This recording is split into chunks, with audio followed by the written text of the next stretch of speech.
Raise your vibrations with health and beauty. अगर आपको मेरी वीडियोस पसंद है तो चैनल को सब्सक्राइब करना मत भूलिएगा और बेल आइकन बटन को ज़रूर प्रेस कीजिएगा। जब भी चने बॉईल कर रहे हो तो उसके साथ 2-3 आलू बॉईल करके रख लीजिए, इससे आपके कुकिंग गैस और टाइम की बचत होगी। घर में अगर पार्टी है या फिर घर वालों को फ्राई स्नैक्स और पापड़ बहुत पसंद है और उन्हें आपको फ्राई करके रखना है तो भाई टाइम तो लगता है। तो उसके लिए एक सीधा और सिंपल तरीका है, जब भी आप पापड़ फ्राई करें तो उसे हाफ या क्वार्टर शेप में फोल्ड कर लीजिए। ऐसे करके आप 10 से 15 पापड़ एक साथ फ्राई कर सकती हैं। ये देखिए, इसके लिए गर्म होना चाहिए तेल प्रॉपरली और फिर एक साथ इन पापड़ को डाल दीजिए उसमें फ्राई करने के लिए। और जब आप इसे सर्व करेंगी तो लुक वाइज भी ये बहुत अच्छे लगते हैं और टाइम की बचत भी होती है।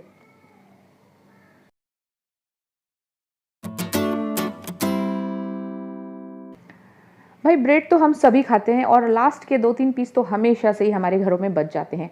आप उन्हें फेंकिए मत और उन्हें इस तरह से छलनी में रख लीजिए और उन्हें ड्राई होने दीजिए। जो कंप्लीट ड्राई हो जाएंगे तो जस्ट लाइक रस्क की तरह वो बहुत ही ठोस हो जाते हैं और इस तरह से टूटने लगते हैं। तो बस कीजिए क्या, इनको मिक्सी में पीस लीजिए और फिर इन्हें ब्रेड क्रम्स के रूप में हर किसी स्नैक्स में आप इस्तेमाल कर सकते हैं। बस इसे रेफ्रिजरेटर में रख लीजिए एयर टाइट कंटेनर में।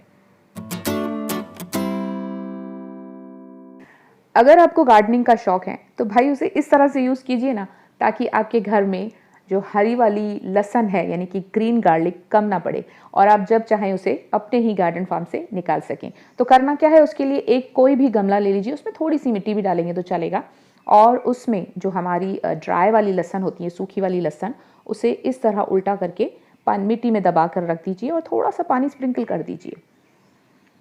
तो घर में ही जब आपको लहसुन की ज़रूरत होगी, क्योंकि बहुत सारी चीज़ों में हरी वाली लहसुन यूज़ होती है, तो ये देखिए 4 दिन के बाद लहसुन फूटने लगती है और वो ग्रो होने लगती है।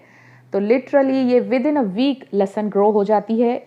देखिए गार्लिक और ग्रीन वाली गार्लिक का टेस्ट भी बहुत अमेजिंग होता है। बहुत सारी रेसिपीज़ में, बहुत सारी तरह के पुलाव में या चटनीज़ में बहुत ही अच्छी लगती हैं।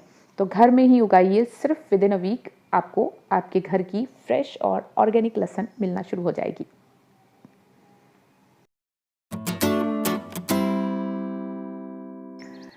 तो भाई धनिया हो या पुदीना, लोग कहते हैं कि घर में नहीं सुखाना चाहिए, बहुत जल्दी काला पड़ जाता है। नहीं भाई, ऐसा कुछ नहीं है। इस ट्रिक के साथ घर में सुखाइए। करिए क्या, जब भी आप धनिया या पुदीना लाते हैं तो उसे अच्छे से पानी से धोकर उसे किसी भी कॉटन कपड़े या टाल पे ड्राई कर लीजिए और फिर इस तरह से न्यूज़पेपर पे बिछाकर उसे घर के अंदर यानी रूम के अंदर छाया में स्प्रेड करके रख दीजिए। 24 घंटे में वो सूख कर रेडी हो जाएगा। ये देखिए, ये सूख चुका है और ये पूरा ग्रीन है और 6 से 7 महीने तक इसका कलर ऐसा ही रहेगा। तो है ना मस्त वाला आइडिया।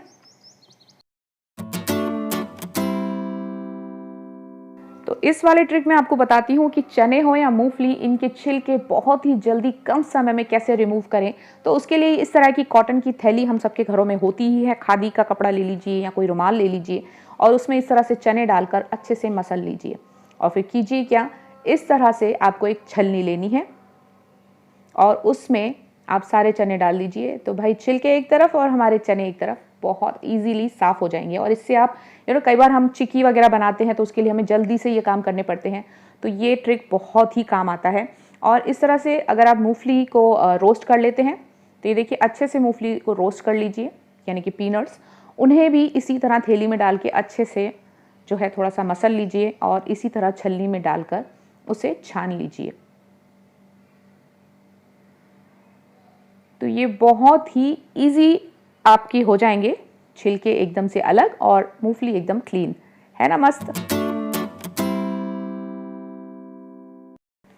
तो भाई जब भी आप नींबू को यूज़ करते हैं तो उसके छिलके फेंकिए नहीं, बीज निकालकर उन्हें सुखाने रख दीजिए। और इसी तरह संतरे, नारंगी, मौसम्मी के छिलके भी आप फेंकिए नहीं, उन्हें सुखाने रख दीजिए और फिर उन्हें अलग अलग ड्राई करके उन्हें अलग अलग पीस के रख दीजिए। तो जो नींबू के छिलके हैं वो आपको खटाई के तौर पर बहुत सारी चीज़ों में या फिर केक वगैरह बनाने में फ्लेवर के रूप में काम आते हैं। और जो नारंगी, मौसम्मी, संतरे के छिलके हैं वो आपको फेस पैक बनाने में काम में आते हैं और स्क्रबर।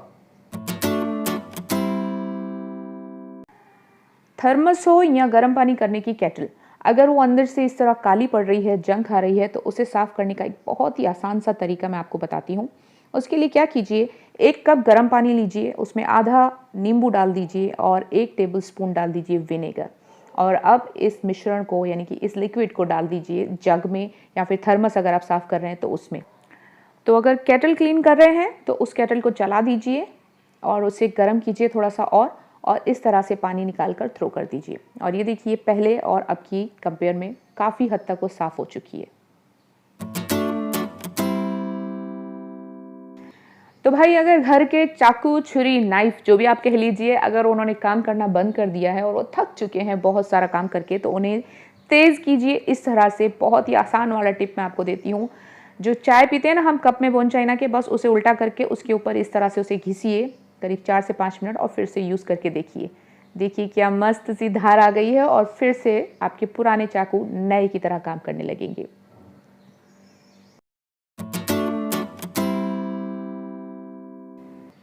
कितना बुरा लगता है ना जब काम करते करते एकदम से सिंक ब्लॉक हो जाए, चाहे किचन सिंक हो चाहे बाथरूम सिंक हो। तो भाई उसे जल्द से ओपन कीजिए और फिर अपने काम पर लग जाइए। तो करना क्या है हमें, ये देखिए पानी रुक रहा है सिंक में, तो इसके लिए हम क्या करते हैं कि सोडा या सॉल्ट आधा कप ले लीजिए और उसे डायरेक्टली इस तरह से सिंक में डाल दीजिए और आधा कप विनेगर उसके बाद इमीडिएट डाल दीजिए। तो बस फिर कीजिए 2 मिनट का इंतज़ार और मैजिक विल हैपन, यानी कि 2 मिनट के अंदर ही आपकी जो ब्लॉकेज हुई है सिंक वो खुल जाएगी, पानी एकदम से जाना शुरू हो जाएगा और बहुत ही इजीली आप काम कर पाएंगे। तो भाई सोडा या सॉल्ट तो इजीली हमारे घर में अवेलेबल होते ही हैं, पर अगर विनेगर नहीं है तो कीजिए क्या, आप सोडा और सॉल्ट दोनों में से कोई भी एक चीज़ डाल दीजिए और उसके बाद उबलता हुआ पानी का एक जग उस पर ऊपर डाल दीजिए, तब भी ये ओपन हो जाएगा और पानी चलना शुरू कर देगा। तो ये देखिए अब पानी नहीं रुक रहा है ना, तो बस इजी वाला टिप यूज़ कीजिए और अपने काम पर लगिए।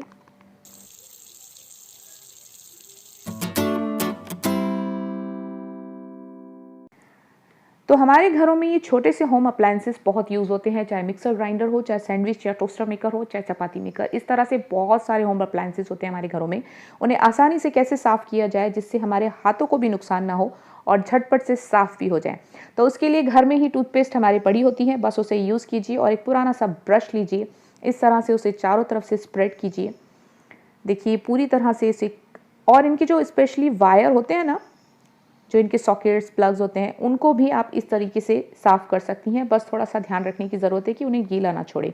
तो ये देखिए वायर भी इनकी ज़्यादा करके बहुत मैली हो जाती है, डर्टी लुक देने लगती हैं। तो उन्हें इस तरह से ब्रश से साफ़ कीजिए और एक कॉटन कपड़ा या फिर टिश्यू पेपर से एकदम से उसे क्लीन कर लीजिए। ये देखिए तो पहले का हमारा होम अप्लायंस और अब का है ना, बहुत साफ़ सुथरा और बहुत झटपट से होने वाला साफ़। तो खुश रहिए, मस्त रहिए और अगर मेरे वीडियोस पसंद आ रहे हैं तो उन्हें सब्सक्राइब करना मत भूलिए और मुझे कमेंट बॉक्स में ज़रूर बताइए कि आपको ये 11 अमेजिंग टिप्स कैसे लगे। तब तक के लिए थैंक यू सो मच।